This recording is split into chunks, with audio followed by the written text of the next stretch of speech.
Queria compartilhar com vocês essa palavra que está em João 1,14. Se você não está com Bíblia, você talvez esteja com a Bíblia no seu celular, não é isso? Então, vamos acompanhando por aqui. João 1,14 tem uma promessa poderosa aqui. E diz: e a palavra se fez carne e habitou entre nós. E nós contemplamos sua glória, como a glória do unigênito do Pai, cheio de graça e verdade. Quando Deus usa essa palavra aqui no Novo Testamento, habitou, essa palavra no grego, ela quer dizer eskenosen, que quer dizer armou sua tenda. Essa palavra fala sobre tabernaculou. Então fala sobre casa. Se a gente for olhar para a história da Bíblia, a história desde a criação, desde Adão e Eva, o que Deus estava planejando sempre foi uma casa. Quando Deus sonhou com o jardim do Éden, sonhou com a casa, sonhou com provisão e sonhou com a glória dele. 3 coisas: habitação, provisão e a glória. Então o que tinha no jardim do Éden, gente? Era uma casa, era um lugar que Adão e Eva estavam guardados, protegidos. Os animais não atacavam eles, não é? Eles tinham liberdade, eles tinham paz, eles tinham 4 rios que passavam no jardim do Éden. E Deus visitava eles todo dia na viração do dia. Então, eles tinham casa, eles tinham provisão, porque as árvores davam frutos. E eles tinham a glória de Deus todo dia. Imagine você ser visitado por Deus. Todo dia você tem uma experiência com a glória de Deus. Era assim que eles viviam. E a gente vê que quando Adão e Eva pecou, quando Adão e Eva saiu do plano do propósito de Deus, a gente percebe que Deus não desistiu do plano original dele de ser uma casa para o seu povo. Então a gente vai ver que Deus era, no período do deserto, ele era coluna de fogo, ele era uma coluna de nuvem. A presença de Deus estava ali, em glória. Era habitação, ele foi tenda no deserto. Ele foi uma tenda para o seu povo que desarmava e armava. A tenda naquele período das andanças deles no deserto era uma tenda que era desmontável. Então era verdadeiramente uma tenda que armava e desarmava. Deus estava presente com o seu povo, era casa para o seu povo no deserto. Então a gente percebe que desde sempre Deus quer nos acolher como casa. E a gente vai vendo ao longo do desenrolar da palavra de Deus, da Bíblia, ao longo do tempo, a gente vai ver depois um Deus que levantou o templo, depois um Deus que estava na sinagoga com os judeus, o Deus que se revelava aos judeus. Depois a gente vai ver um Deus que ele prometeu desde sempre de habitar no meio do seu povo. Deus disse que andaria no meio deles e que eles seriam o seu povo e ele seria o seu Deus. Então Deus disse: eu habitarei com vocês. A promessa de Deus sempre foi andar com a gente. A promessa de Deus sempre foi o desejo de estar com os seus filhos, o desejo de permanecer com seus filhos. Então a gente vê que no cenáculo, o que é que Deus está fazendo de novo? Deus está mais uma vez cumprindo a promessa da gente ser casa. Mas não mais agora a casa da tenda do deserto, não mais a tenda do encontro, mas agora Deus dentro de nós, o Deus se revelando no cenáculo como casa. E aí nasce a igreja. Então Deus escolhe um lugar para que o povo dele se reúna para adorar a ele. E a igreja começa a se espalhar na terra. Então, desde o jardim do Éden até o último dia de Apocalipse, é Deus habitando no meio do seu povo.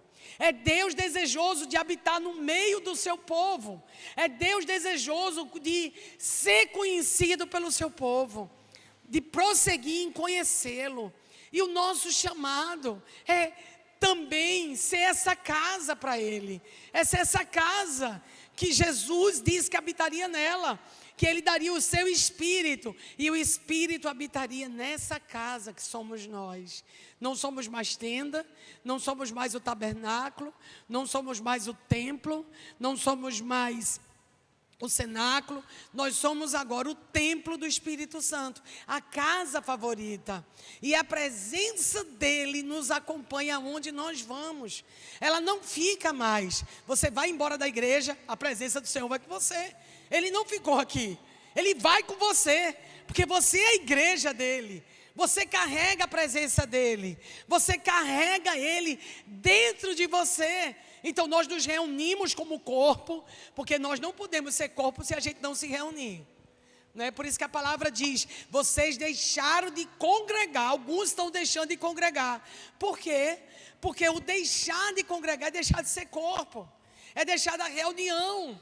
A internet não é corpo, não é? A gente é corpo quando tem 2 ou 3 reunidos ali, eu estarei no meio de vós.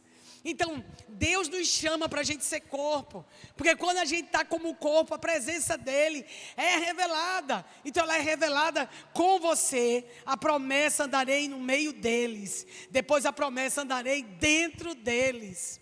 E a palavra do mês de outubro é exatamente uma palavra de uma promessa que está em Isaías 57, 15, que é essa promessa do Senhor conosco. Então, eu habito com o contrito. Isaías 57, 15 tem uma promessa poderosa para as nossas vidas. E que é, mais uma vez, a profecia que Deus andaria conosco. Então, Isaías 57 diz assim: porque assim diz o único e elevado e exaltado, que habita na eternidade, cujo nome é santo. Eu habito no elevado e no santo lugar, também com aquele que é de espírito contrito e humilde, para vivificar o espírito dos humildes e para vivificar o coração dos que são contritos. A profecia é que ele habitaria com contrito, que ele habitaria com humilde. Então, nunca será o plano de Deus deixarmos de andarmos com Ele. Nunca será o plano de Deus perder a presença dEle. Será que a gente tem andado com a presença dEle durante a semana? Será que a gente entende que quando a gente vem na igreja, a gente adora no domingo, na segunda-feira nós devemos continuar com a nossa adoração? Nós devemos continuar. A grande comissão não será um evento. A grande comissão é o evento da igreja.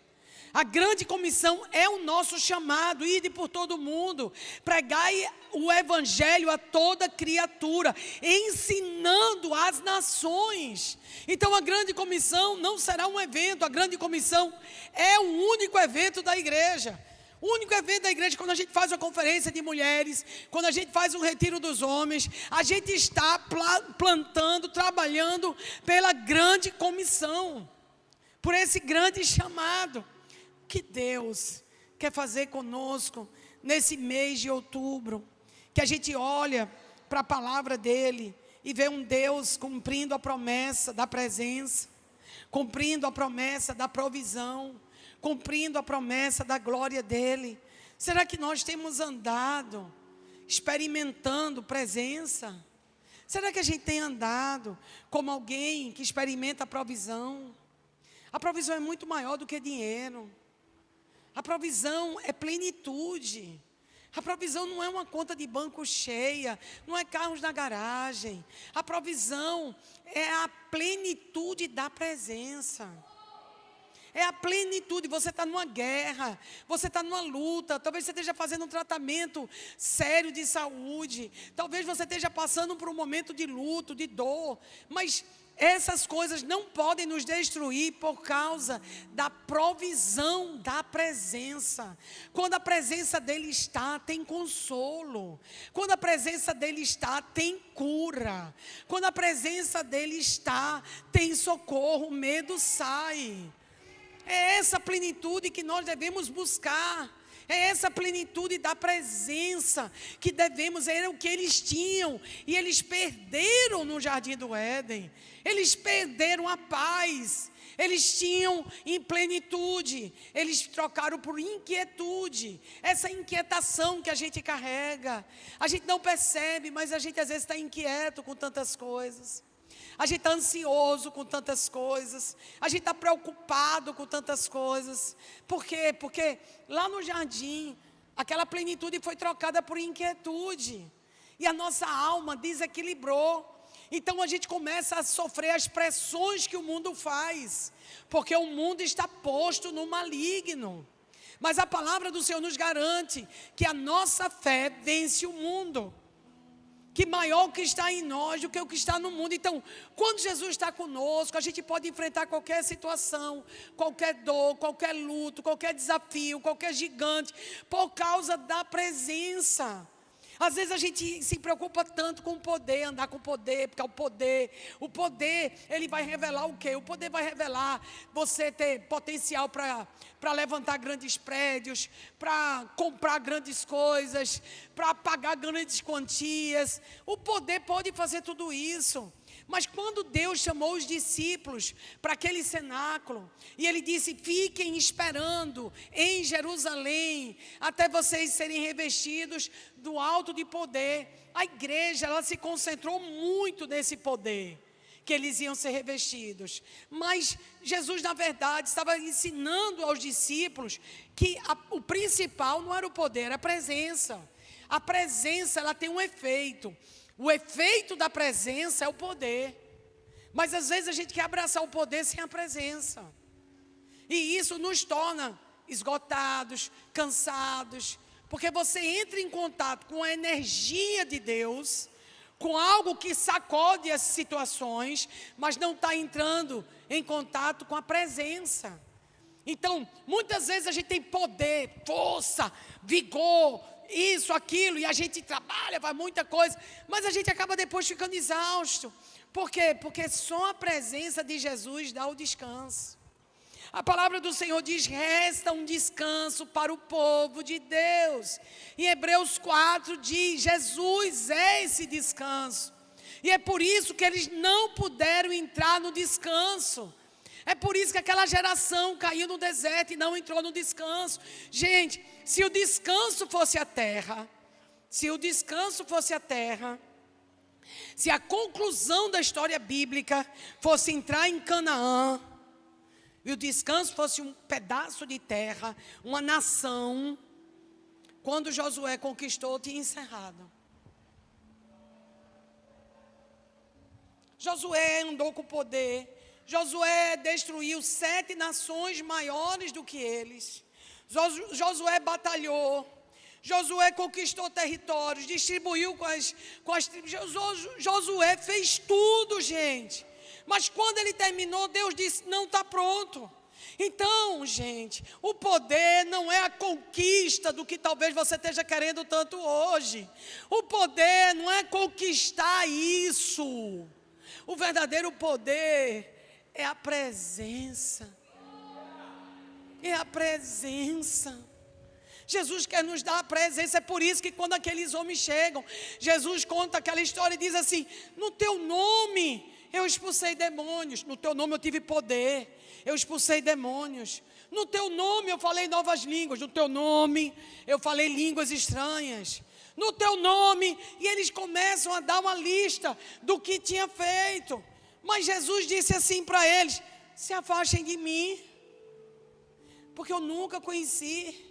Eu nunca vos conheci. Vocês entraram em contato com o meu poder, mas vocês não entraram em contato com a minha presença.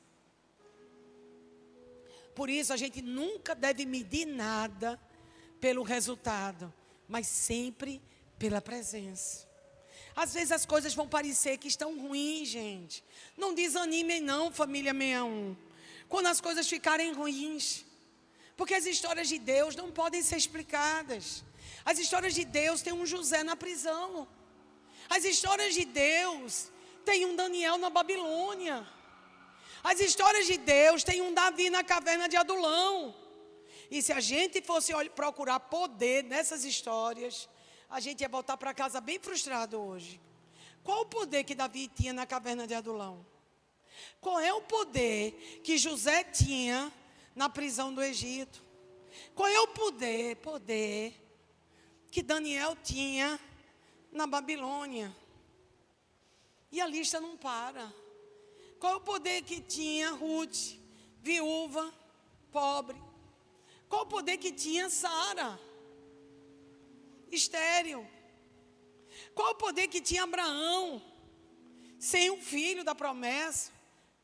Gente, todas essas situações não havia poder nenhum. Mas por que eles suportaram? Por que eles suportaram os dias difíceis? Porque eles suportaram anos e anos na prisão. Porque Daniel nunca voltou para Canaã. Gente, vocês pararam para pensar que Daniel nunca voltou? Talvez eu e você agora vai voltar para a nossa casa, e a casa que você quer estar. Talvez você vai voltar para a sua cama confortável, se acolher no seu edredom, se abraçar com quem você ama. Daniel não teve isso, ele nunca voltou. Esther nunca foi embora da Pérsia. Então, o que sustentou eles? O que sustentou eles enquanto a promessa não se cumpriu? Em Hebreus 11 diz que eles receberam promessas maiores do que aqui os olhos podem ver. Eles receberam uma coisa muito maior. A terra não era digna desses homens, e eles receberam uma porção muito maior. Então, o que sustentou eles não foi o poder, foi a presença. O que sustenta eu e você não é o poder, é a presença. A andorinha encontrou casa. Nós precisamos de um lar. Casa você negocia, você vende, você troca. Casa você vende e troca. Quantas vezes eu já fiz isso? Eu vendo, eu compro, eu me mudo, eu gosto dessa coisa. Quantas vezes eu fiz isso? Mas eu não posso fazer isso com o lar. O lar é o lugar da presença. Por isso que eu posso trocar de casa, mas eu nunca posso perder meu lar. Porque o lar é a presença. Essa luta que você está passando, essa situação que você está vivendo, que parece tão desesperadora, ela não determina a presença de Deus na sua vida. Não é as circunstâncias que determinam se Deus está com você ou não. A promessa que Jesus fez é: não te deixarei, não te desampararei, estarei contigo todos os dias da tua vida. Então eu posso passar no corredor da morte, eu posso passar nos corredores da quimioterapia, eu posso passar nos corredores da falência, eu posso passar nos corredores do divórcio, porque o que me sustenta não é a circunstância, é a presença. A gente precisa parar de ser uma igreja imatura, de vender um programa fácil de pontuação no céu. A gente precisa parar de ensinar as pessoas a guardarem pontos para o céu. A gente precisa parar de vender essa coisa. Gente, no mundo teremos aflições, mas tende bom ânimo, eu venci o mundo. Então, servir a Jesus, muitas vezes, não é ter imunidade de não ter problemas, não é imunidade de não ter lutas, mas é permanecer. Se vós permanecerdes em mim, e a minha palavra permanecer em vós, vocês vão poder pedir o que quiserem, será feito. Por quê? Porque é um lugar que eu permaneço. Eu estava falando com os líderes hoje sobre comprometimento. Eu estou comprometida com Cristo. Isso não tem nada a ver com o que eu sinto, nem com o que eu penso. Porque muitas vezes eu sinto coisas terríveis, eu penso coisas terríveis, e eu preciso me comprometer com o que Ele falou, e não com as minhas emoções, porque eu sei que elas não são leais. Pedro disse: para onde você foi, eu vou. Se você morrer, eu morro com você. Pedro falou tudo isso para Jesus, gente. E Jesus disse: ok, Pedro, mas você vai me negar. Parecia impossível, porque Pedro era muito intenso.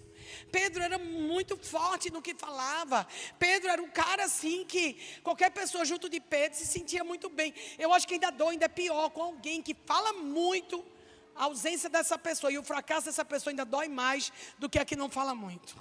E Pedro era aquele que fez a propaganda que estaria com Jesus. E no momento decisivo, Pedro não estava. Não é que Pedro era mau, não é que o coração de Pedro era mau. Ele mesmo foi o kamikaze do destino dele. Ele mesmo foi atacado nas suas emoções. Então as emoções de Pedro mudou. Os pensamentos de Pedro mudaram. E o medo entrou. E o Pedro que dizia que ia ficar, não ficou. E o Pedro que dizia que ia morrer, não morreu. E ele fugiu. E a gente vê Jesus restaurando Pedro. O que Jesus vai restaurar Pedro? Jesus, quando restaura Pedro, Ele não fala das emoções de Pedro. Ele não fala. Ele fala da promessa. Ele olha para Pedro e diz, é a promessa. Pedro, graças a Deus que existe Pedro. O que seria de nós sem Pedro, meu Deus? O que seria de nós sem Pedro? Pedro, por um momento, ele se deixou levar pelas emoções, pelas circunstâncias. E eu falava hoje, mais cedo, que a gente precisa ter um pacto na nossa casa, na nossa família, nesse mês de outubro. Um mês de reavaliar. O mês de sonda-me, ó Deus, e vê se algum caminho mau em mim. O mês que a trombeta soa, tabernáculos inicia. O mês do Yom Kippur. O mês que eu estou reavaliando quem eu dou água e quem bebe água de mim. Eu estou reavaliando minhas alianças. Eu estou reavaliando a minha mesa. Eu estou reavaliando minha história. É mês de reavaliar. É um mês para isso, família.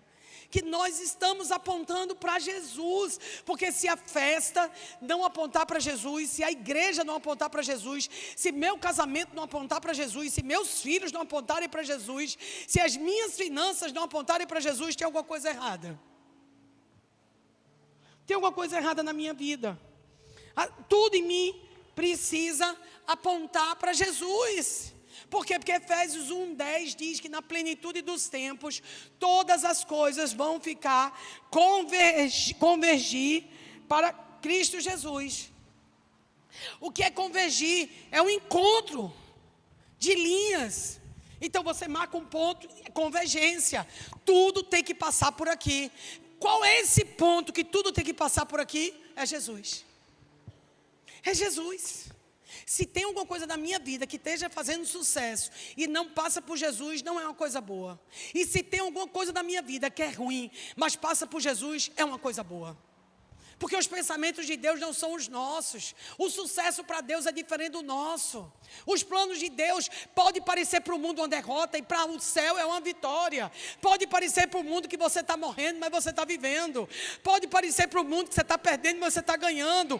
Pode parecer para o mundo que você vai desistir e você vai só começar. Porque até os jovens se cansam. Os jovens se cansam, gente. Cansaço não é coisa de velho. Cansaço é coisa de jovem. Cansaço é coisa de cansado, porque os jovens se cansam, mas os que esperam no Senhor renovarão as suas forças e subirão com asas de águia. O seu problema não é doença, não é a idade, não é o peso, não é o dinheiro, é porque Deus está fazendo a coisa nova.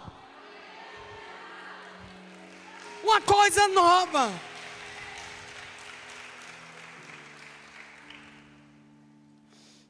E toda vez que Deus está fazendo uma coisa nova, o diabo se apresenta. Toda vez Deus vai fazer uma coisa nova na vida de Davi, foi difícil. Deus vai fazer uma coisa nova na vida de Esther, as circunstâncias fecharam. Deus vai fazer uma coisa nova na vida de Daniel, os principados da Pérsia e da Grécia apareceram. Deus vai fazer uma coisa nova na vida de Ruth, teve luta. Deus vai fazer uma coisa nova na vida de Paulo. Gente, o que é que Paulo disse?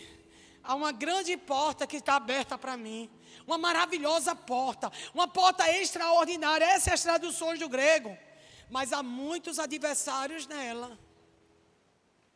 Por que a gente acha, se é de Deus, não tem luta? Da onde a gente tirou essa teologia? Por favor. Da onde a gente tirou uma teologia que se é de Deus, não tem luta? Os nossos leves e momentâneos sofrimentos não se comparam com a glória que há de ser revelada. A gente está tão preocupado com o dinheiro, mas você comeu hoje, está aqui, chegou. Você pode não ter a reserva, mas você tem o Senhor que dá a provisão. Talvez você queria ter 1 milhão guardado, 2, 4, 5. Deus não deu, mas está dando a você o pão de cada dia.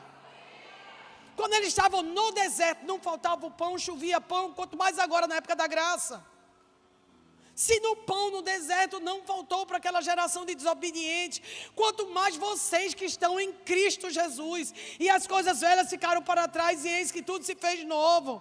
Nós deveríamos fazer um pacto de não falar o que pensamos ou sentimos, mas só a palavra de Deus. Nós deveríamos ter um pacto com os nossos filhos, de não dizer nada a eles que não seja a palavra de Deus. Nós deveríamos ter um pacto na igreja, de não falar nada que não fosse a palavra de Deus. Nós deveríamos ter um pacto com os nossos casamentos, de não falar nada que não seja a palavra de Deus. Nós deveríamos ter um pacto com o Brasil, de não falar no Brasil, se não for a palavra de Deus. Eu acho que o maior problema do Brasil é os crentes amaldiçoando o Brasil, porque há poder nas nossas palavras. Nós amaldiçoamos o presidente, nós amaldiçoamos a nação, nós dizemos todos os dias, o Brasil está difícil, onde eu chego, o Brasil está difícil, os bancos estão dizendo, as lojas estão dizendo, as ruas estão dizendo, e não adianta nada a gente dizer, eu te disse, eu te disse, eu te disse.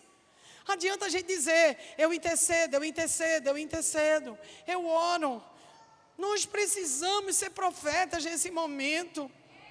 Nós precisamos profetizar sobre o vale de ossos secos. O vale tem ossos secos? Tem. Mas Deus está perguntando, quem é o profeta que vai levantar os vales de ossos secos? Quem é o profeta? Para todo o vale de ossos secos, tem um profeta que está calado. Para todo o vale de ossos secos, tem um profeta que precisa profetizar. Nós precisamos profetizar, nós precisamos decretar a palavra. Bote suas emoções na gaveta por um tempo. Nós somos uma geração que sente muito. A gente está sentindo com muita intensidade tudo. A gente sente o tempo todo e toma decisões porque sentiu. É muitos sentimentos, os sentimentos estão aflorados. Nunca se teve tantos terapeutas, psicólogos, psiquiatras, remédios. Nunca se teve tantos suportes emocionais. Nunca se teve tantos pastores coaches. Nunca teve tantas coisas para resolver a alma. E a alma nunca esteve tão doente. Porque nós estamos dando primazia à alma, quando deveríamos andar pelo Espírito. Temos que ler Romanos 8, até tomar a forma de Romanos 8. A inclinação da carne é morte, a inclinação do Espírito é vida e paz. Se eu estou inclinada na carne, se eu me movo pelas emoções, se eu me movo pelas circunstâncias, se eu me preocupo tanto com o que eu estou sentindo, será que Deus pode cumprir o propósito na vida de gente que sente tanto? Será que Deus poderia cumprir o propósito para Paulo? Paulo era expulso das igrejas, expulso das sinagogas, expulso por cima dos muros, levava chicotada, sofreu naufrágios, foi para a prisão, ficou preso. Paulo ficou em tantas situações, mas cumpriu o propósito, sabe por quê? Porque Paulo não estava olhando para o que ele sentia. Paulo estava olhando para a promessa e ele declarava, esqueça as coisas que para trás ficam e avanço para o alvo, para a soberana vocação em Cristo Jesus, que me amou e se entregou por mim mesmo. Sentimentos passam, propósitos são eternos. Os sentimentos vão passar. Tem pessoas que você ama hoje que não vai amar amanhã. Tem pessoas que você leva na sua casa hoje e você não vai levar daqui a um ano. Tem pessoas que você sai para todo canto durante 5, 6 anos, daqui a pouco sai da sua vida e acabou. Porque sentimentos mudam. Quando tem propósito, a aliança nunca acaba. Quando tem propósito, a aliança não pode ser quebrada. Porque tem pessoas que ficam a vida inteira. Minha mãe tem uma amiga que até hoje elas se falam, Lajavene. Eu passei a minha vida inteira escutando as amigas da minha mãe, Lajavene, Miriam, todas as amigas da minha mãe. E foram amigas que passaram a vida. Minha mãe nunca foi num salão de beleza, minha mãe nunca viveu em chás. Minha mãe sempre foi uma mulher muito reclusa, muito resignada, uma mulher muito sublime. O que ela gostava era ler, pintar. Minha mãe é contemplativa. E eu me lembro que ela tinha as amigas dela, do internato do Agnes, do Americano, Batista. E ela fez amigas verdadeiras, que ela falou com essas amigas até morrer. Elas já partiram e tem outros que estão vivos e falam até agora. Por quê? Porque havia propósito. Já tem outras pessoas que passam. Então, se nós formos nos guiar por emoções e sentimentos, nós nunca vamos ter aliança. Nós sempre vamos perder aliança. Vamos sempre perder aquilo que Deus está nos dando, que é um lugar, é uma casa. O Senhor quer habitar no nosso meio. O Senhor quer habitar na nossa casa. Jesus habita em você. Jesus está com você. Você está passando esse corredor, mas Ele está com você. Você está passando essa prova, mas Ele está com você. Você está passando essa dor, esse luto, mas Ele está com você. Ele está aí agora. O enchimento do Espírito não é de fora para dentro, é de dentro para fora. Ninguém fica cheio, porque me enche, me enche. A gente tem uma sensação que tem o Espírito Santo fora para encher. Não, porque Jesus disse: aqueles que creem em mim, do seu ventre fluirão rios de água viva. Não é de fora para dentro, é de dentro para fora. Quando você vai ficar cheio, é porque você vai encher o ambiente da presença do Espírito Santo de Deus. Pare de catar o Espírito Santo nos cultos. Pare de catar o Espírito Santo nos movimentos. Pare de catar o Espírito Santo nos barulhos. Vai lá para o teu quarto e fecha a porta em secreto. Vai gastar tempo, porque o Espírito Santo quer explodir de dentro para fora. Do nosso ventre fluirão esses rios, que é a presença. Quem vai encher o ambiente dessa casa não é o ambiente atmosférico, é os crentes dessa casa que vai derramar o Espírito Santo no prédio, na rua, no prostíbulo, no Recife Antigo, na empresa, na política, na faculdade. Para de catar fora o que está dentro. Para de tentar resolver tuas emoções com o que está fora. Resolve tuas emoções com o que está dentro. Resolve tuas emoções no quarto do secreto. Volta para o quarto em secreto, igreja. Vai para o quarto em secreto e para de dar opinião em tudo que vê, em tudo que assiste. Porque a gente tem que ter tanta opinião. Eu queria saber porque a gente tem que dar tanta opinião. Todo mundo virou PhD. De uma hora para outra, todo mundo se formou no YouTube de PhD de igreja, PhD de saúde, PhD de Covid, PhD de médico, PhD de política. Eu nunca vi um povo para ter tanta opinião. Por que a gente precisa dar tanta opinião? Por que a gente precisa disso? Por que a gente não entra no quarto e começa a entrar no conselho do Senhor? A Bíblia diz: eles não puderam profetizar, eles não puderam suportar, porque eles não entraram no conselho do Senhor. Será que a gente perguntou a Deus: Pai, o que é que você acha disso? O que é que Deus acha de Lula? Eu estava pensando esses dias, o que é que Deus pensa de Lula? E eu descobri que o que eu penso de Lula não é igual ao que Deus pensa de Lula. O que é que Deus acha de Janja?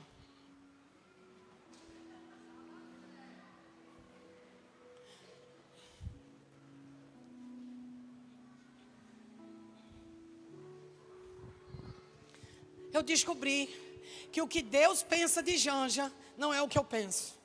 Então eu estou desalinhada com Deus.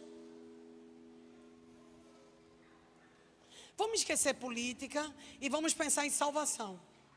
A Bíblia diz que Deus não quer que nenhum se perca, mas que todos sejam salvos. Igreja, nós estamos falhando, porque a promessa de Deus é que ninguém se perca. No mínimo, a igreja devia estar orando pela salvação deles.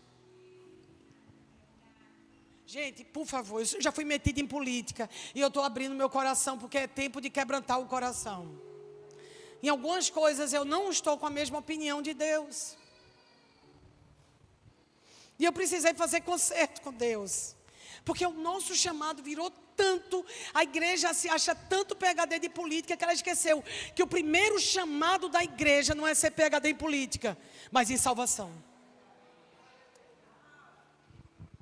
Recife é uma das cidades que é reduto do presidente da República atual. É reduto. O nosso prefeito disse que é soldado dele. Então, ok, gente. Então a gente fica com a política e perde a cidade. A gente fica com a política e vai perder Recife. Só que Deus enviou a igreja para salvar a cidade.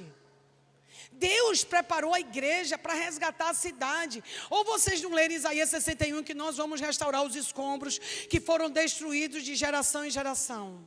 Ou a gente esqueceu que Jonas foi para a barriga da baleia porque não queria salvar Nínive. Ou a gente vai esquecer que Jesus salvou Samaria por causa de uma pecadora. Quer dizer, a mulher samaritana podia ser Janja. Janja pode ser a mulher samaritana. Então Deus não pode salvar Samaria por causa dos crentes do Brasil. Deus não pode salvar Nínive por causa dos profetas que estão na barriga da baleia. Ser casa de Deus é fazer o que Deus quer que a gente faça, e não que as circunstâncias e as emoções querem que a gente faça. Ser casa de Deus é perder a nossa própria vontade para fazer a vontade dEle. Ser casa de Deus é perder nossas próprias emoções por amor a um propósito maior. Ser casa de Deus, ser a casa favorita dEle, é falar o que Ele fala, pensar o que Ele pensa e dizer o que Ele diz. E não é fácil. Sem a morte doeu. Sem a morte doeu. A gente matou o impostor que havia em nós. Talvez a gente matou o ladrão que existia em nós. Talvez a gente matou o drogado que habitava em nós. Talvez a gente matou a fofoqueira que tinha em nós. Talvez a gente matou a medrosa que havia em nós. Talvez a gente chegue aqui na igreja e diz: eu era medrosa, não sou mais. Eu cheirava pó, não cheiro mais. Eu ia para o motel com tudo que é bando de mulher, mas agora eu não vou mais. Ok, você matou isso. Mas será que você matou o seu eu? Será que você matou o seu eu? Porque Deus não está só interessado que você mate as coisas que você acha que é ruim e que era ruim. Mas Deus está interessado que você mate em você as coisas que você acha que é bom. As coisas que você defende com unha e dente. A sua razão, o seu diploma. Eu me lembro que quando Deus me pediu meu diploma de direito, gente, dentro do meu closet, eu peguei meu diploma e fui entregar para Deus. Doeu demais, eu senti um vazio muito grande. Sabe por quê? Porque eu estava abrindo mão do meu QI. Eu estava abrindo mão da minha personalidade, que eu jogava tudo naquela área. Eu estava abrindo mão de defesas, sabe, tantas coisas eu estava abrindo mão ali. Eu estava abrindo mão para ficar vazia. E a coisa mais difícil para a gente é esse vazio antes dele nos encher. Porque quando Deus nos pede algo, Ele vai deixar a gente um tempo vazia. Quando Deus nos pede algo, Ele não bota outra coisa no lugar até que Ele possa tirar aquele algo totalmente de nós. Porque a lei da própria física diz que 2 corpos não podem ocupar o mesmo lugar. Então, negue-se a si mesmo, tome a sua cruz e siga-me.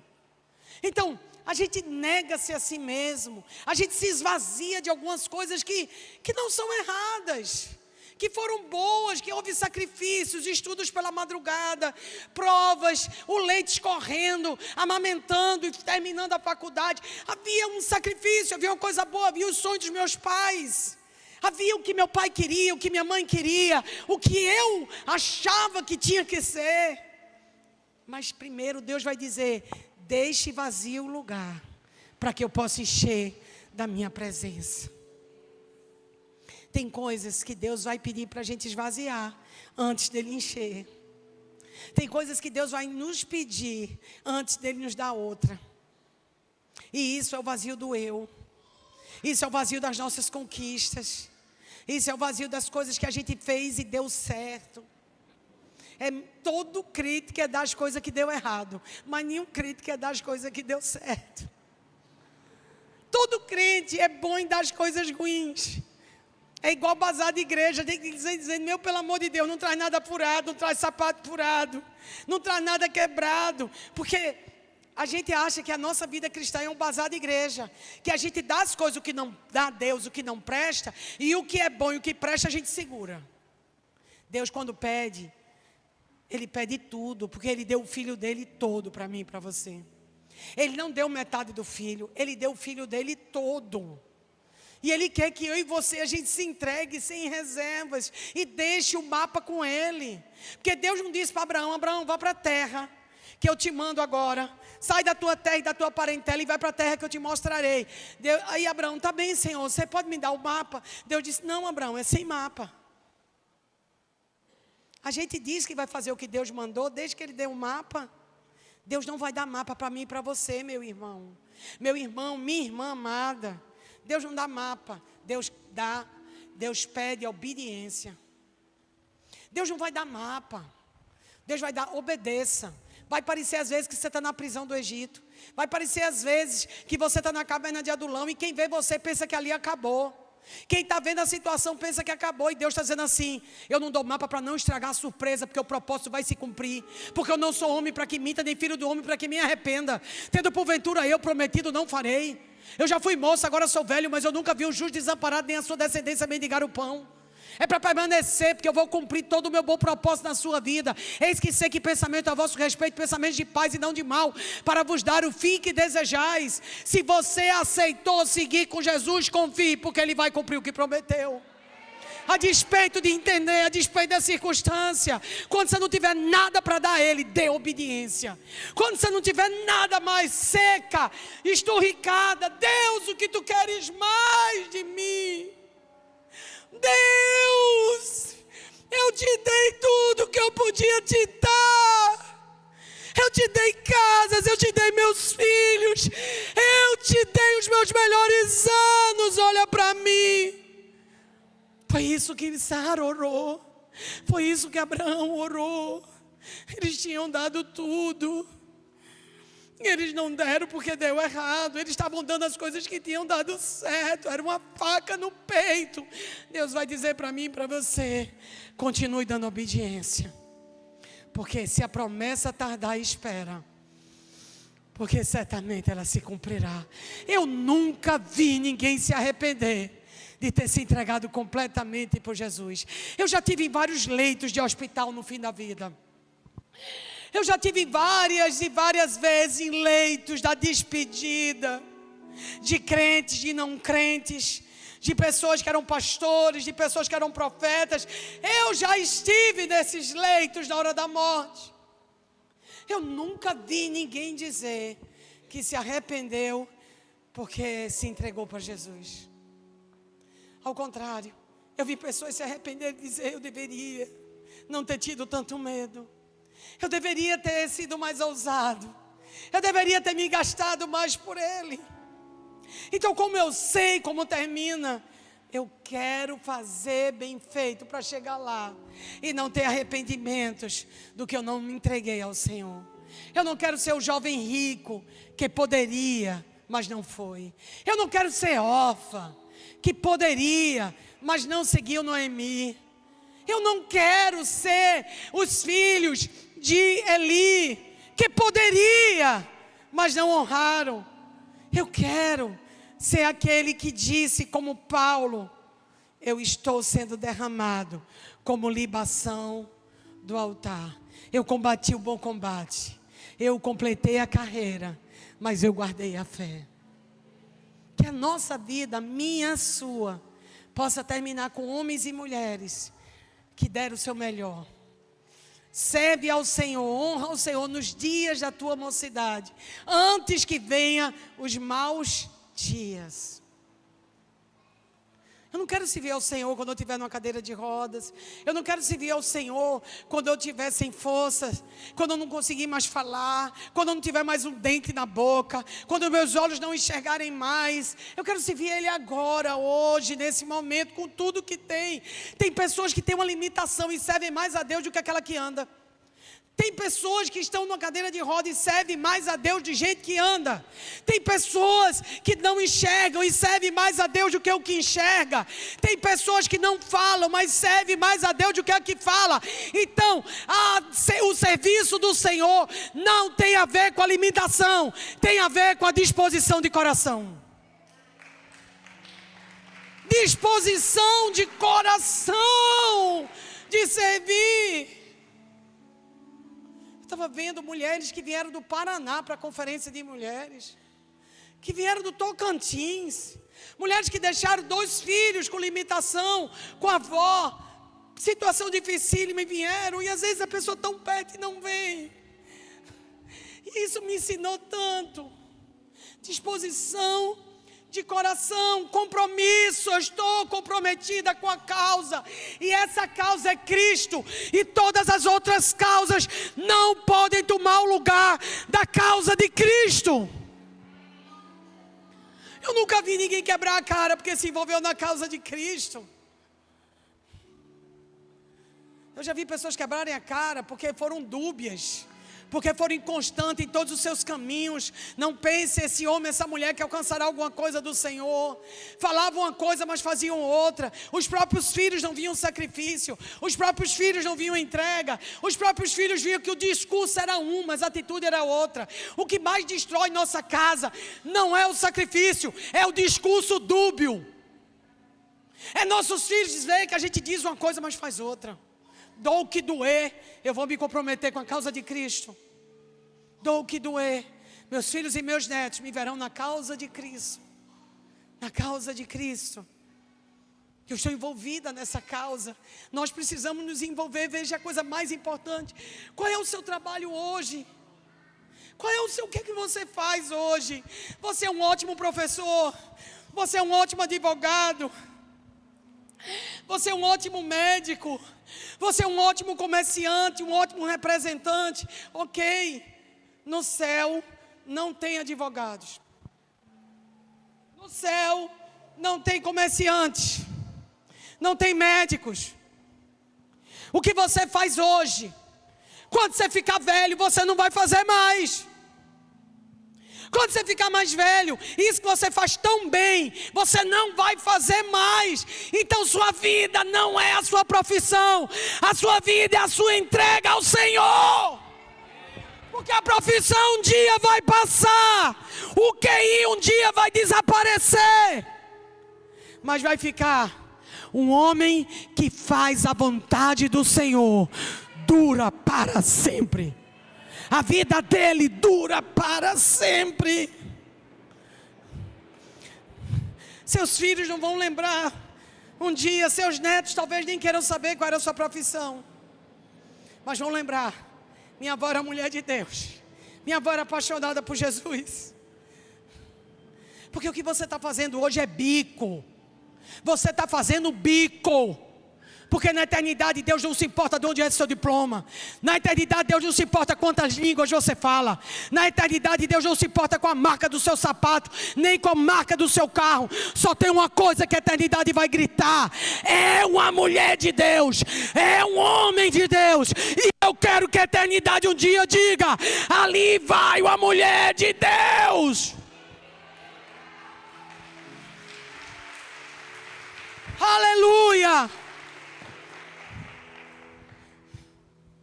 Tudo vai passar, até a beleza vai passar. Você é bonita, um dia vai ficar feia. Você é forte, um dia vai ficar fraco. Você tem músculos, um dia vai ficar pelanca. Tudo em você vai arriar, descer. A gravidade vai operar. Mas aqui dentro, Paulo disse: ainda que o meu homem exterior esteja se corrompendo, todo dia o meu homem interior se renova a cada manhã. Você não tem ideia o que é ver uma senhorinha, um senhorinho partir seguindo a Jesus. A paz que tem no olhar da pessoa. Você não quer ver uma pessoa que não tem Jesus partindo, o desespero que está no olhar. Eu não quero por um minuto ter aquele desespero. Eu quero partir sabendo para onde eu estou indo. Eu quero saber que eu estou vivendo a luz da eternidade. Eu estou vivendo pela eternidade. Eu estou vivendo a cada dia. A minha vida, quando chegar em dezembro de 2025, não vai ter um gráfico do resultado. A minha vida, quando chegar em dezembro de 2025, tem um apontamento para a eternidade. Ela vai estar apontando para a eternidade. Porque tem ano que é ruim e tem ano que é bom. Quem é que só teve ano bom aqui? Ninguém. Tem ano que é bom, tem ano que é ruim. Tem safra e entre safra.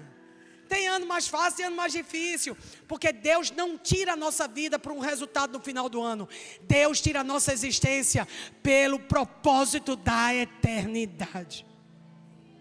Então, tudo que você for decidir, decida à luz da eternidade. Não decida seu casamento porque está 5 anos ruim. Não decida seu casamento porque está 2 anos ruim. Não decida a sua cidade, se você vai sair ou ficar. A sua igreja, as alianças que você tem, se está bom ou ruim.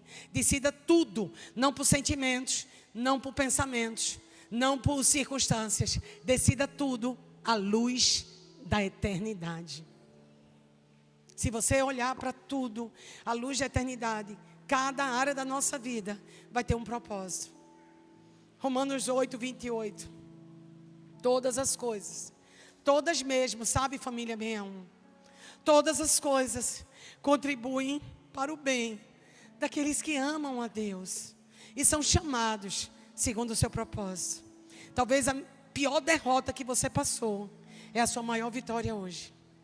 Talvez a pior dor que você já experimentou é o lugar que Deus mais vai te honrar, porque você suportou a dor, porque você suportou o processo. Como a gente suporta? Com Jesus. É a única maneira. Não tem segredos. É com Jesus. É passar tudo que a gente passa nessa terra, passar com Jesus. Essa é a certeza. Que Ele habita com os contritos. Ele habita com os quebrantados. Ele habita com aqueles homens e mulheres. O Egito não era um lar. Por isso que o Senhor foi tirá-los do Egito. Porque não era um lar para eles. Em Gênesis 3, 24.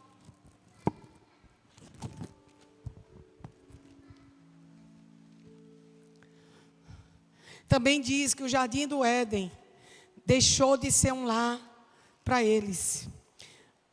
3:24 diz assim: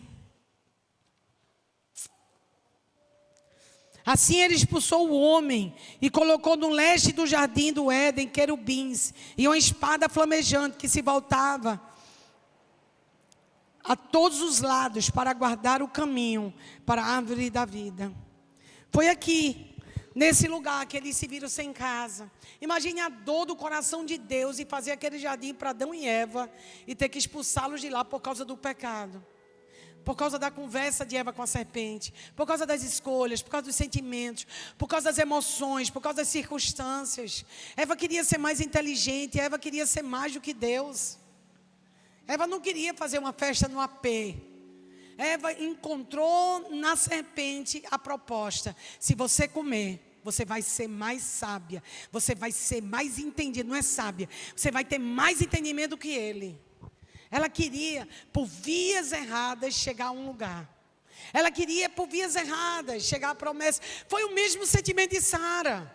Sara podia ter tido filho pelo espírito, ela preferiu ter pela carne, mandou fabricar um com Agar. Ela entendeu que as pernas roliças de Agar, com os olhos marcados de maquiagem, os cabelos pretos incendiados, e o fogo da juventude poderia cumprir a promessa. Mas Deus não cumpre promessa pelo fogo da juventude. Deus cumpre promessa pela permanência da idade. Deus não cumpre promessa, não por força nem por violência, mas pelo meu espírito, diz o Senhor. Deus não olhou as coxas grossas de Agar.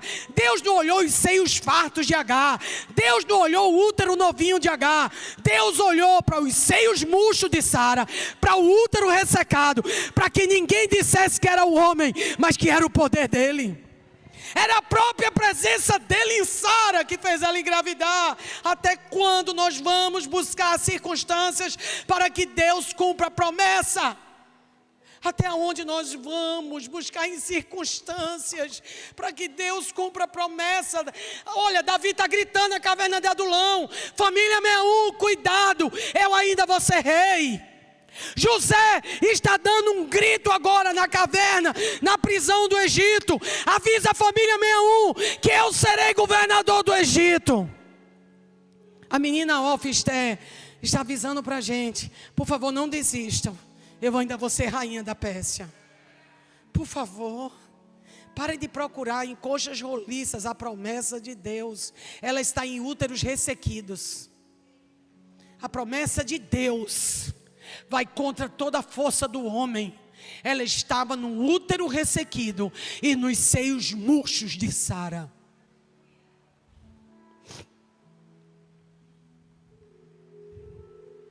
Eu acho que acabou. Eu não tenho mais condições de pregar. Eu não tenho mais. Porque se a gente não entender isso, se a gente não abraçar essa verdade, eu me aposento como pastor, eu vou para a África. Eu vou para a África. Eu vou me dar muito bem na África. Eu vou me dar bem em qualquer lugar. Pode ter certeza disso. Porque onde eu for, eu vou correr atrás de Jesus. O que a gente está fazendo com a nossa fé? O que a gente está fazendo com aquela mesa? O Éden expulso, o véu rasgado. As árvores que não tinha mais, eles comiam. Eles comiam do jardim do Éden, gente. Está aqui em 2:9. E da terra o Senhor Deus fez crescer toda a árvore, que era agradável à vista e boa para o alimento. E também a árvore da vida no meio do jardim, e a árvore do conhecimento do bem e do mal. Deus deu todas as árvores, mas ela quis, aqui não podia. Tinha um alimento, mas ela preferiu o alimento do inferno. Quantas vezes a nossa escolha é da carne? O Egito nunca foi um lar.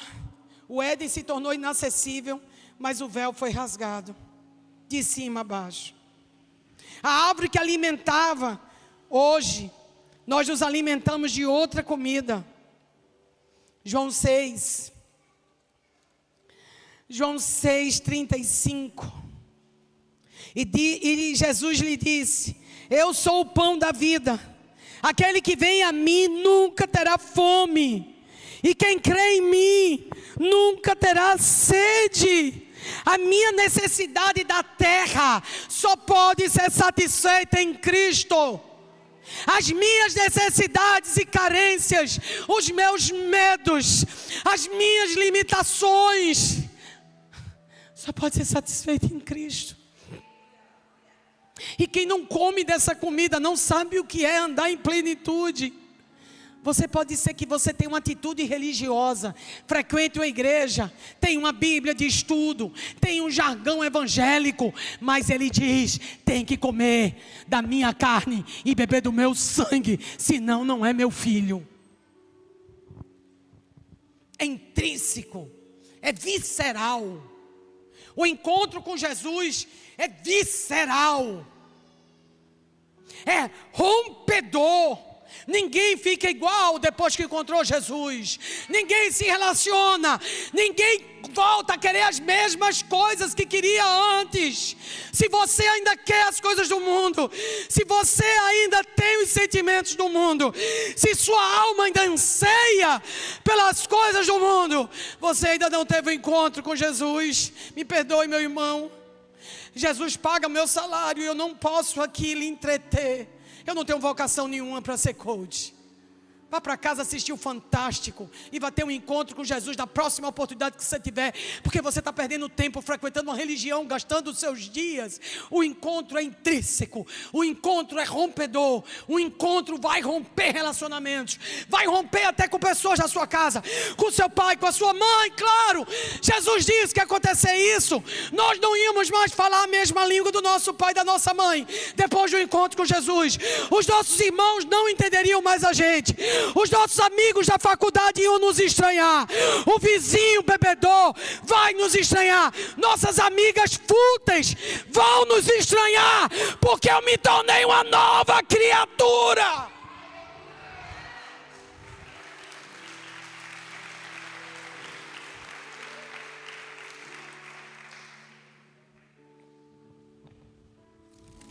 Eu não sei mais se eu sei fazer igreja. Eu quero ser muito sincera com vocês, porque eu vim de um tempo, eu vim de um lugar, de uma preparação com os avivalistas, reformadores, preparando as aulas de história da igreja.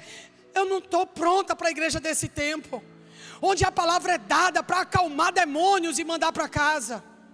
Eu não sei se eu vou continuar sendo capaz. Eu quero ser bem sincera com vocês aqui, porque eu só entendo de um evangelho que rompe, um evangelho que liberta, um evangelho que o homossexual vai ser pastor, que o drogado vai ser profeta, que a prostituta vai ser missionária. Eu não sei ser igreja de multidão para encher o caixa.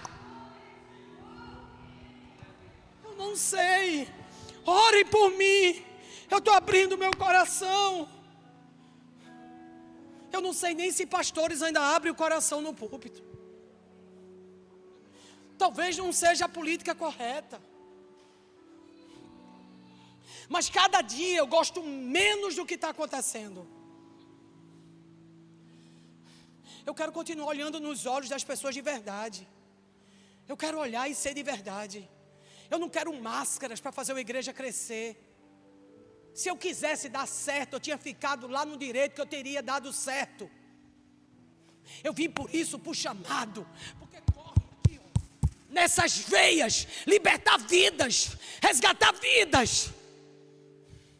Eu não sei como você se relaciona com os drogados do seu prédio, com o seu irmão que tem depressão, com a sua mãe que está indo para o inferno, com o seu pai que enche a cara, com um casamento destruído, que não dorme mais nem junto, e faz de conta que está tudo bem e bota no Instagram. Eu não sei como você se relaciona com isso, mas Jesus chamava isso de sepulcro caiado, hipocrisia. Só porque nós abraçamos a hipocrisia, nem dizemos algumas coisas para os nossos filhos, deixamos as coisas passarem, que a gente não quer ter problema. A gente prefere estar bem com o filho do que com Jesus. A gente prefere estar bem com o marido do que com Jesus. A gente prefere estar bem com as pessoas, fazendo a política da boa vizinhança, do que estar bem com Jesus. Cadê os homens que foram para a caverna? Cadê Cedraque, Mesaque e Abednego na fornalha de fogo? Cadê Daniel no meio dos leões? Cadê Esté com ameaça de morte? Cadê Paulo sendo apanhado, chicoteado e lançado para fora da cidade? Bem, acho que nós estamos lendo um outro livro que não é esse. Nós estamos assistindo outros pregadores que não são os desse aqui. Nós estamos vivendo um outro evangelho que não é o evangelho de Cristo. E se nós ouvirmos a pregação verdadeira, vai dar comichão nos ouvidos.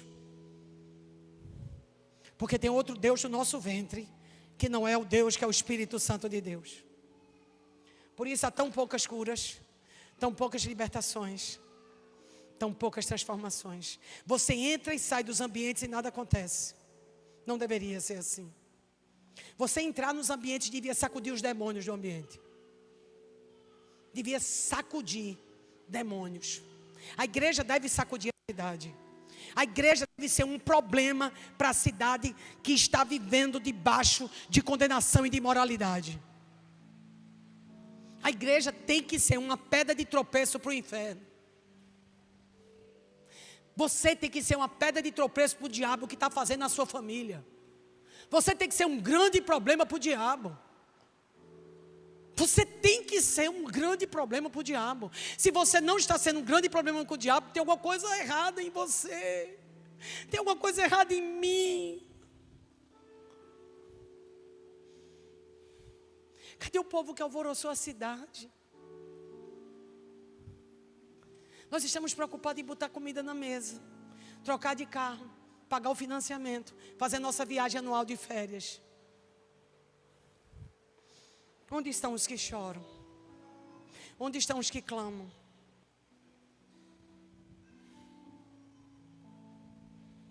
Pastores viraram empresários, profetas viraram coaches, missionários adormeceram. Senhor, acorda a igreja.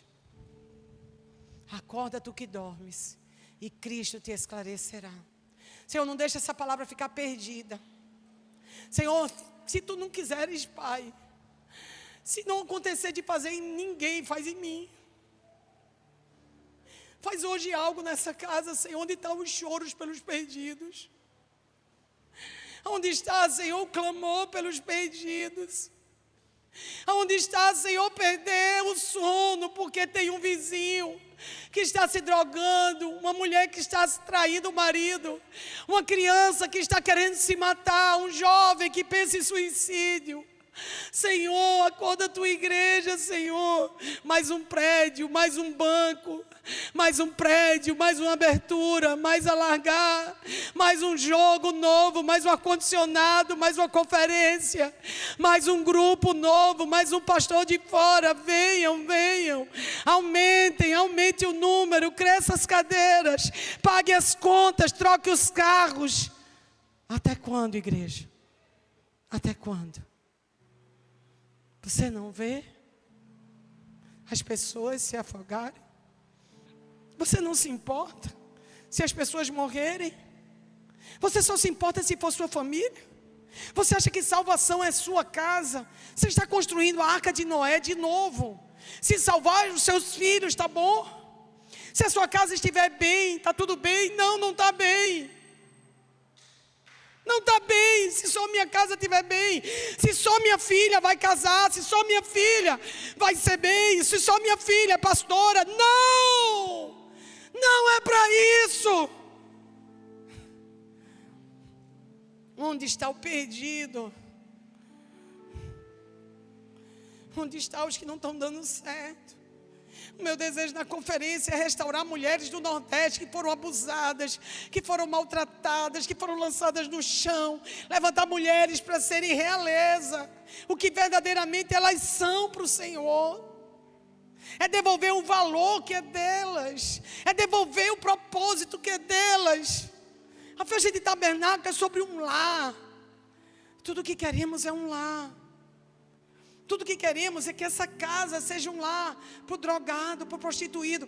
A gente não está aqui para engordar você para mais um culto, para você voltar essa semana e ganhar seus 1.000, 2.000, 10.000 e 1 milhão. A gente está aqui porque nós não vamos parar até que os drogados venham, até que as prostitutas venham.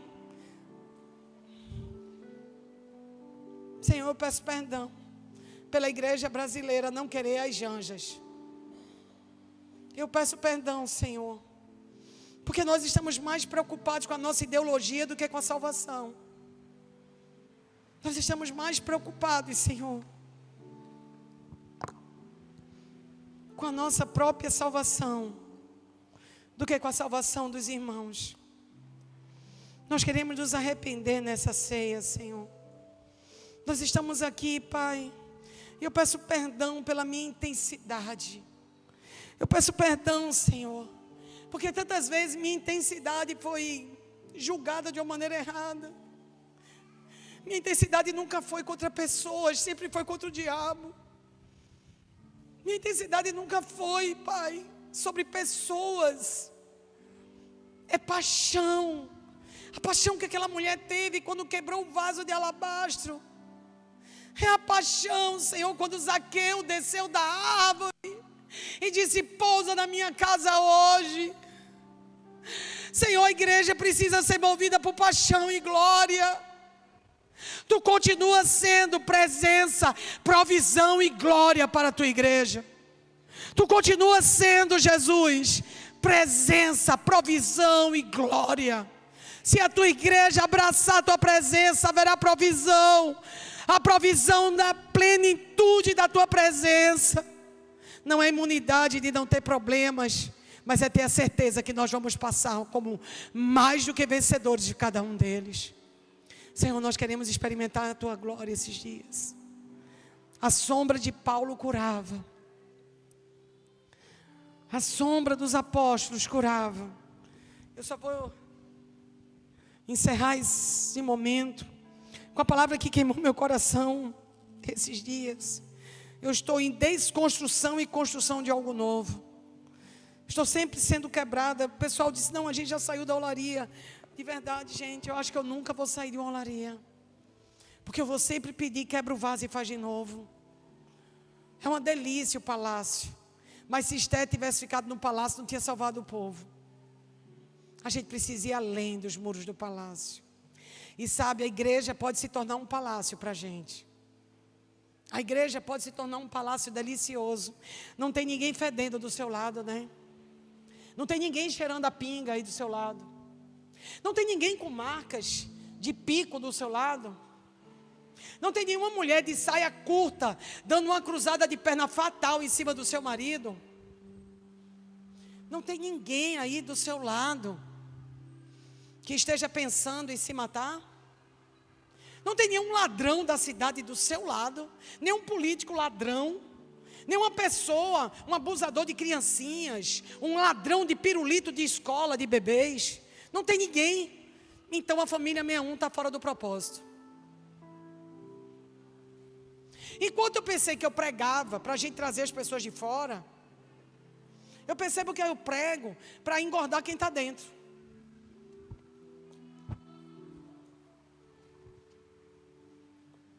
Será que Deus quer que a gente venha para os cultos, para a gente engordar e ir para nossas casas? Ou Deus quer que a gente vá lá na cidade buscar quem está perdido? Eu acho que se não tem ninguém fedendo a pinga, ninguém com a carreira de pó escondida no bolso para cheirar depois, a igreja não está cumprindo muito seu propósito não. Vamos encher essas cadeiras com quem está precisando. Porque no próximo culto tem os fedorentos, os drogados, os prostituídos, os ladrões. Senhor, por favor, manda eles. Incomoda, Senhor, essa igreja para abraçar verdadeiramente os que estão fora do palácio. Senhor, nos ensina a ser Mardoqueu, que ficou fora do palácio para poder mudar a história. Nos ajuda, Senhor, a não vivermos para montar um palácio aqui dentro.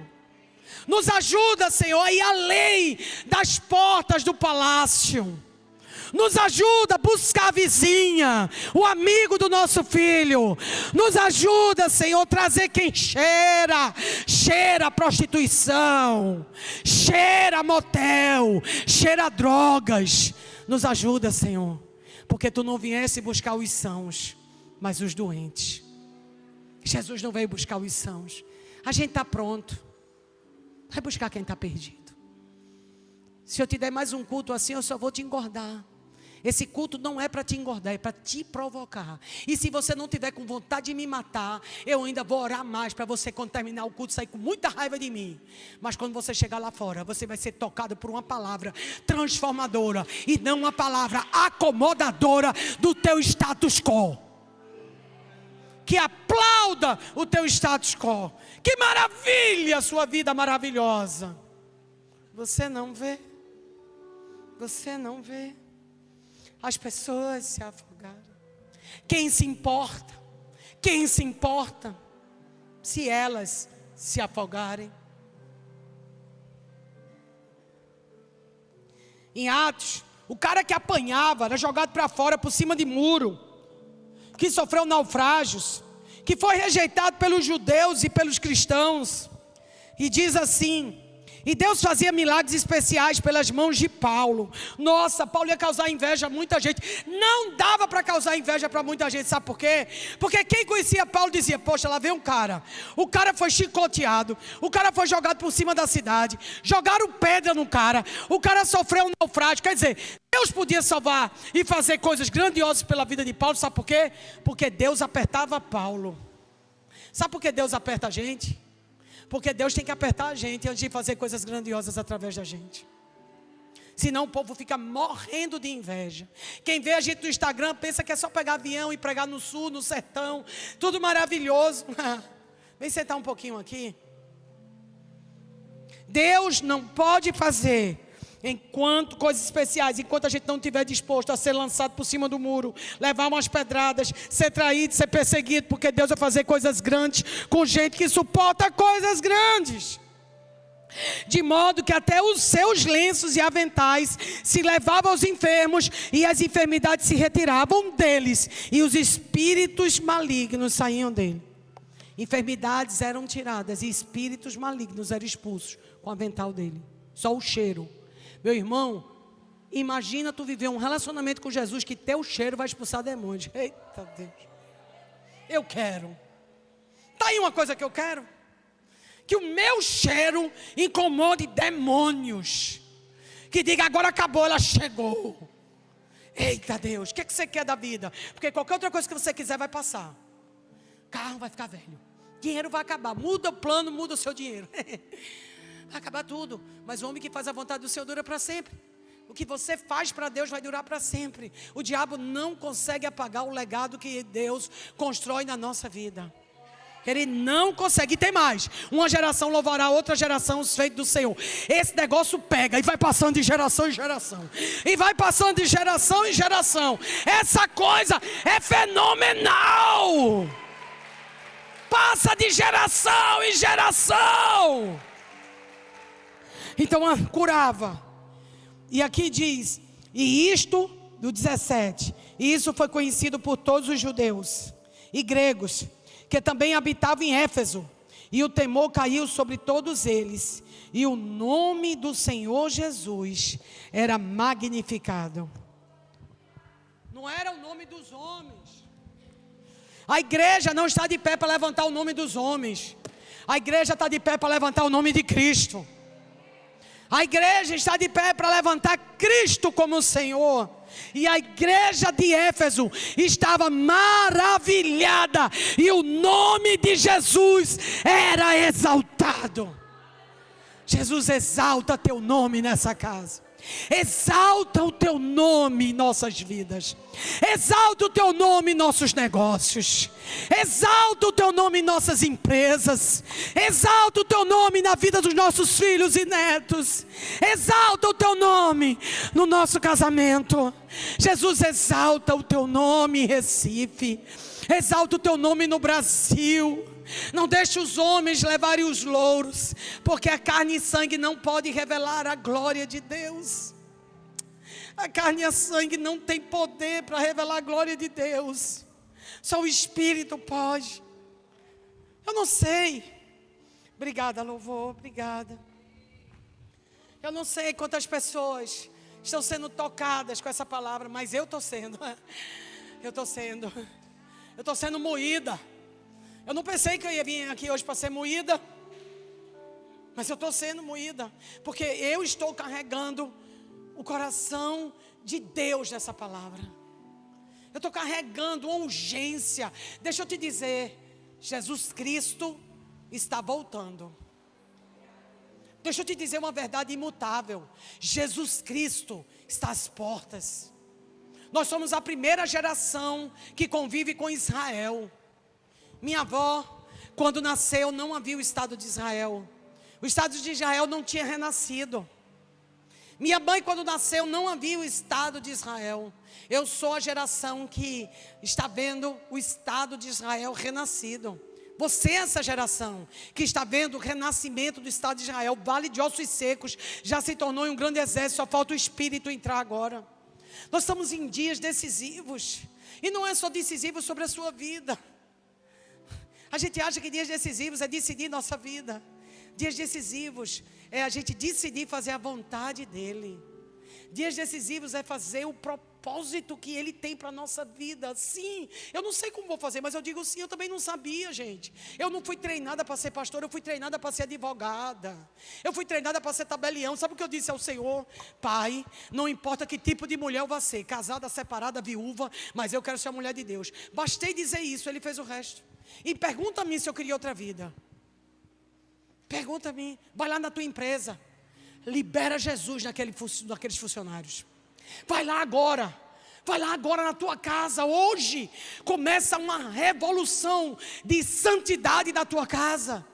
Começa a pedir perdão, forrar a mesa, fazer cuscuz, abraçar, orar, jejuar, botar louvor. Começa a fazer mesas de pacificação com a tua família, com a tua sogra, com a tua mãe, com o teu tio, com o teu irmão que te abusou, com aquele sócio que te roubou. Começa a fazer concerto onde puder. Começa a espalhar o céu na terra. Começa a atrair a presença de Jesus onde tem colônios de demônios. Começa a sair na rua, prega o evangelho. Prega o evangelho para o assessorista, para o Uber. Prega o evangelho para o cunhado. Prega o evangelho para a amiga. Prega o evangelho onde você estiver, no restaurante, para o garçom. Prega o evangelho. Deixa a urgência te pegar. Deixa a ausência de ganhar vidas. Para de ficar pensando em igreja A, B, C, disputa. O reino é muito maior do que isso. O reino é muito maior do que isso. Eu não gosto desse culto, não gosto daquilo. Mas você gosta de Jesus? Está resolvido. Você acha que Daniel gostou da Babilônia? Você acha que Esther gostou de ficar na Pérsia? José gostou de ficar no Egito? Mas tinha algo que era maior. E quando a gente está imbuído de algo maior, praia não faz falta. Eu perguntei, então Ana, tu sente falta da praia? Não, mãe, eu estou tão envolvida que eu nem lembro mais que tinha praia. Sabe o que é isso, gente? Quando a gente está envolvido com um propósito, a gente nem sabe mais do que gostava, porque a gente está envolvido com uma coisa maior. Quando a gente começa a sentir muitas faltas de muitas coisas, é porque a gente está envolvido muito na carne. Diz que um sábio levou um homem para um tempo de um retiro, e no caminho disse a ele, me diga tudo o que você vai precisar. E o homem começou a pensar o que ia dizer para o sábio, que estava precisando, que ia pedir uma lista de coisas. E quando o homem disse, é para passar para você a lista, ele disse, não, você vai me dizer o que você está precisando, que eu vou te ensinar a viver sem elas. Quer subir a montanha? Começa a aprender a viver sem coisas que Deus quer tirar da tua vida. Deixa eu te contar outra, só para encerrar, para a gente ir para a ceia. Estava assistindo um filme, achei aquele impactante. A mulher do cara estava com Alzheimer. E essa mulher foi gradativamente ficando pior. E um amigo dele foi visitar ele. E chegou na casa dele e disse, nossa, ela já está muito grave. Ela não sabe mais quem é você. Nossa, ela dá muito trabalho. Você tem que fazer isso por ela, isso e aquilo. E o amigo começou a ficar impressionado. Porque ela não conhecia mais o marido e ele tinha que trabalhar para ela, fazer muitas coisas para ela. E ele disse, por que você não interna ela? Bota ela, interna ela numa clínica, ela não sabe nem quem é você. E ele disse, eu não posso internar ela. Ele disse, por quê? Porque eu sei quem é ela. Qual é o seu nível de aliança? Você sabe quem você é em Deus ainda? Você sabe para que você foi salvo? Você sabe? Porque Ele um dia te salvou, te tirou da lama, te tirou das drogas, te tirou do suicídio. Você era medrosa, tinha síndrome do pânico, você estava envolvido em tantas coisas horríveis. Ele salvou teu casamento, Ele resgatou teus filhos, Ele está fazendo uma obra linda. E você está pensando em só levantar o palácio, em fazer a arca de Noé, vai salvar os seus. E os outros? E os outros? A sua consciência se alivia dando um dinheirinho para o portal? Para a eclésia? Umas roupinhas?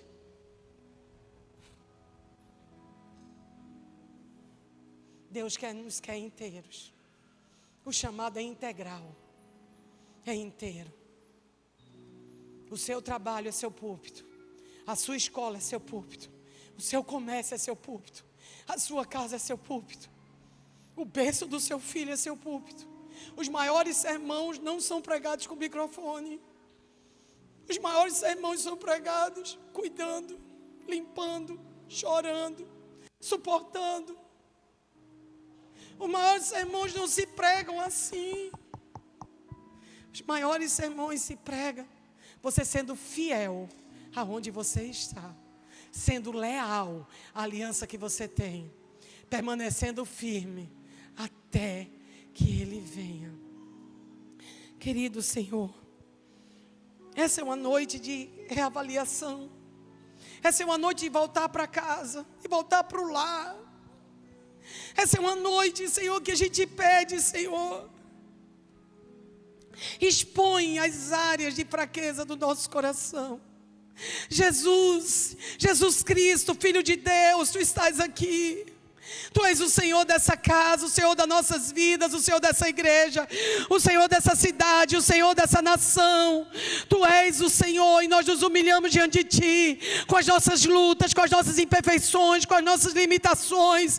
E te pedimos essa noite, antes de chegar naquela mesa, dá um checkmate no nosso eu. Dá um checkmate nas nossas emoções, nas nossas circunstâncias. Nós queremos comer desse pão que é Tua carne, beber desse suco que é Teu sangue, mas antes de nos aproximarmos da Tua presença, Senhor, faz uma reviravolta em nós, faz uma reviravolta santa em nossos pensamentos, em nossos ideais, em nossas necessidades. Senhor, pega essa casa, Senhor, pega esse povo, pega esse lugar e faz o lugar que seja Teu. Ainda que a gente vá na contramão do mundo, ainda que a gente vá na contramão, nós queremos ir no caminho, nós queremos esse caminho. caminho. Nós queremos ser o povo do caminho. O povo do caminho, como os primeiros discípulos foram. Eles eram conhecidos como o povo do caminho. Custe o que custar, Senhor, nos busca. Custe o que custar, nos encontra. Custe o que custar, liberta as pessoas que estão em nossa volta. Liberta a nossa família. Liberta, Senhor, liberta nossos filhos. Nos faz adentrar das portas dos quartos. Nos faz adentrar no que eles assistem no celular. Nos faz adentrar no que eles assistem no notebook. Senhor, nos faz adentrar nos amigos da escola. Senhor, nossos filhos se relacionam com amigos. Esses amigos precisam te conhecer, precisam conhecer nossa casa. Senhor, uma mãe me ligou essa semana que seu filho de 12 anos estava pensando em se jogar da varanda, Senhor. Senhor, uma criança da igreja. Até quando, Senhor? Até quando nós vamos nos entreter, Senhor? Até quando nós vamos disputar opiniões? Quando o que mais importa são vidas, são almas. Nos dê vidas, Senhor. Nos dê nesses próximos 3 meses vidas. Senhor, nos dê vidas. Nos entregue almas perdidas, Pai. Os amigos de nossos filhos estão indo para o inferno. Senhor, alguns aqui, Pai, estão com família indo para o inferno, Senhor. Senhor, não nos deixe nos acomodar, Senhor. Não nos deixe, Jesus. Nós precisamos de Ti, Jesus, tanto, tanto, tanto. Obrigada, Jesus. Obrigada por nos amar. Porque mesmo sendo infiel, Tu permanece fiel. Mesmo, Senhor, nós estando nessa condição, Tu nos ama e tens um propósito sobrenatural para as nossas vidas. Jesus, nós queremos essa noite fazer concerto. Fazer concerto com a nossa casa. Fazer concerto com a nossa família. É hora de olhar um nos olhos dos outros. Eu sinto uma presença aqui de Deus trazendo reconciliação nas famílias. Eu sinto que essa ceia será uma ceia de reconciliação. Há famílias aqui que se separaram, que se afastaram, que perderam a conexão. Se perderam nos afazeres, se perderam nas cobranças de escola, nos horários de escola, se perderam. O Senhor quer nos reconectar de novo. O Senhor quer nos reconectar nele, para nos reconectarmos no plano e no propósito que Ele tem com a nossa casa. E aí a nossa casa vai ser um lugar de salvação. A nossa casa será uma casa de salvação. O porteiro vai procurar você. O porteiro do seu prédio vai, se precisar de algo, vai tocar o seu interfone. O seu colega da faculdade vai procurar você. O colega dos seus filhos vão procurar você. A sua manicure vai desabafar com você. Vai abrir o coração. O seu treinador físico vai abrir o coração para você. O professor dos seus filhos vão lhe ligar e vão pedir ajuda. A sua cunhada vai ligar para você. O prefeito da cidade vai procurar você. A governadora vai ligar para você e dizer: ore por mim. Eu estou precisando de ajuda. Eu estou precisando de ajuda. A sua funcionária que limpa a sua casa, ela também vai derramar o coração dela para você. Você vai acessar os corações a partir desse dia. Você vai estar ligado nos céus e as pessoas vão procurar você e você vai ter o que vai dar. E o Senhor está dizendo: dê você mesmo o que de comer. Dê você mesmo.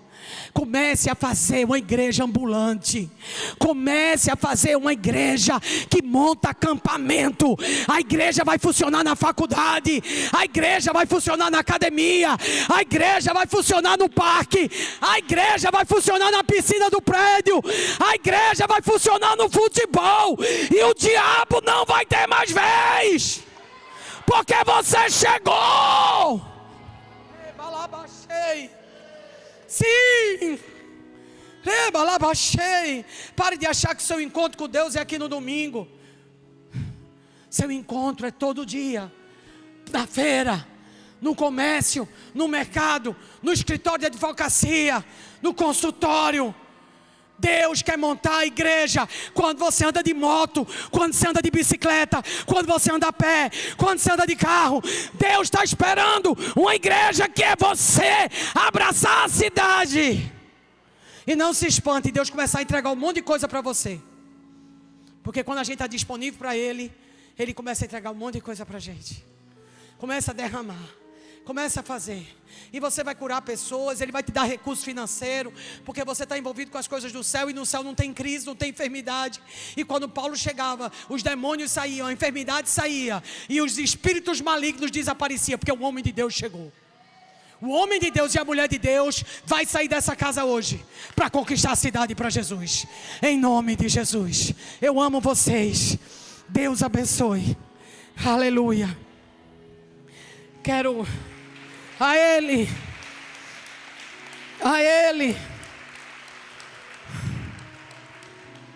Eu quero chamar os pastores, as pastoras da casa, para ficarem aqui, por favor. Eu peço a vocês, porque vocês são homens e mulheres de unção. Vocês carregam legado, vocês carregam cicatrizes que aprovam vocês a interceder pela igreja.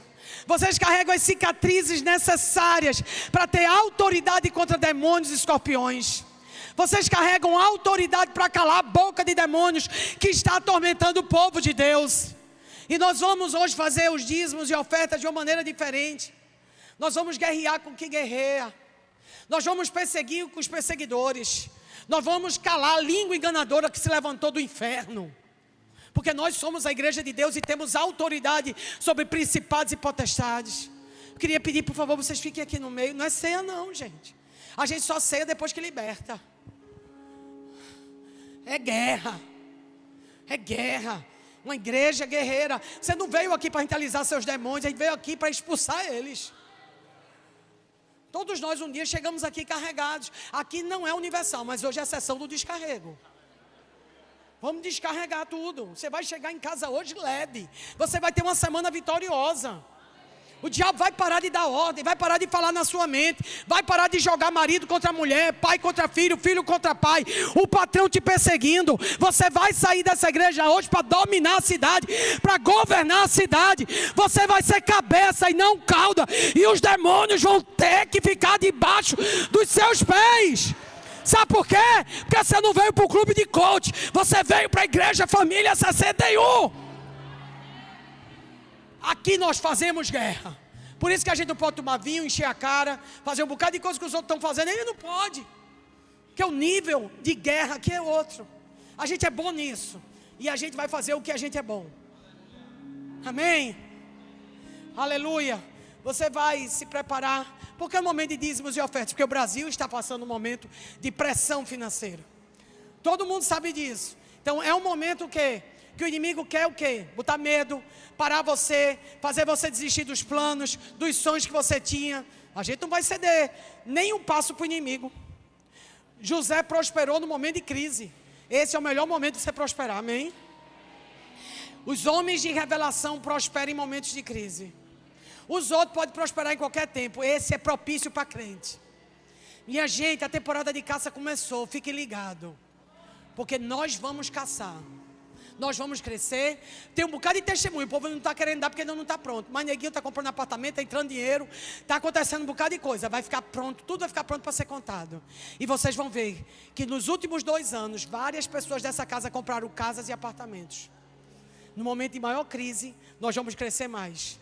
Porque nós somos um povo que prospera nos tempos difíceis. E é isso que é o nosso testemunho. Para o povo dizer... E a gente... Foi ele. Então, vocês vão vir dizimar e ofertar. Na certeza que vocês vão sair como realeza. Herdeiros. Amém? O escravo fica desesperado, porque ele tem que provar para trabalhar, para poder ganhar. O filho está com a herança garantida. Você é escravo ou filho? Se você é filho, você está tranquilo. Se você é filho, você lida com a herança. E não com sobrecarga. E quando vocês vierem ofertar e dizimar, as pastoras que estão aqui vão orar e vão botar a mão em vocês, amém? Tá com óleo as mãos? Não. É bom botar um olhinho. Glória a Deus, porque contra a gente vai impor as mãos sobre os enfermos e eles serão curados. Enfermos aqui essa noite, nós vamos dar uma ordem para que as enfermidades desapareçam. Enfermidades na mente, enfermidades no corpo. Nós como igreja, nós tomamos a nossa autoridade. A autoridade que foi dada a nós por Jesus Cristo. A autoridade conquistada na cruz. A autoridade que foi levantada naquele lugar que era para ser de morte. O túmulo ficou vazio. Jesus, Jesus, Jesus. É sobre o teu nome que nós vamos impor as mãos e o teu povo será curado. O teu povo sairá do cativeiro da pobreza e prosperará. O teu povo terá força. O teu povo vai ter os chifres enchidos de óleo como de um boi selvagem. A força de um boi selvagem estará sobre o teu povo, como diz o Salmo 92. A unção de óleo que quebra o jugo estará essa noite atuando nessa casa, atuando nas vidas. E quando vocês voltarem para casa, a unção vai para sua casa, a unção vai para sua família, a unção vai para a empresa, a unção vai para os negócios, a unção vai na faculdade, a unção vai na escola, a unção irá com vocês aonde vocês forem, porque é promessa de Deus, é promessa. Marcos 16 diz que, ai Jesus, me ajude agora, é uma palavra poderosa. E os sinais, obrigada Jesus, senti o que eu seria. E os sinais acompanharão os que crerem. Senhor, vai se levantar uma geração que crê. Uma geração que crê. E essa geração vai ser libertadora dessa cidade. Senhor, aqui vai sair homens que vão ser empresários. Homens que vão enricar nesse ano. Homens que nos próximos dias fecharão grandes negócios. Pai, como na pandemia o Senhor entregou hotéis, entregou casas, entregou apartamentos. No momento de pandemia nós profetizamos que nesse momento a unção de crescimento vai repousar sobre essa casa. E vai se levantar pessoas, homens e mulheres cheios da unção, cheios de autoridade. Eles vão impor as mãos sobre os enfermos e os enfermos serão curados. A sua mão vai ser ungida hoje aqui. A sua mão, você não vai sair dessa casa, minha família amada, família 61. Você não vai sair dessa casa para ser rabo, mas não. Volte lá e mostre que você é filho de Deus. Volte lá e mostre quem você é em Cristo. Não revele você não revele seu diploma, papai, mamãe, porque é meu dinheiro, porque no passado. Para com essa conversa feia. A sua conversa é: eu sou filho de Deus.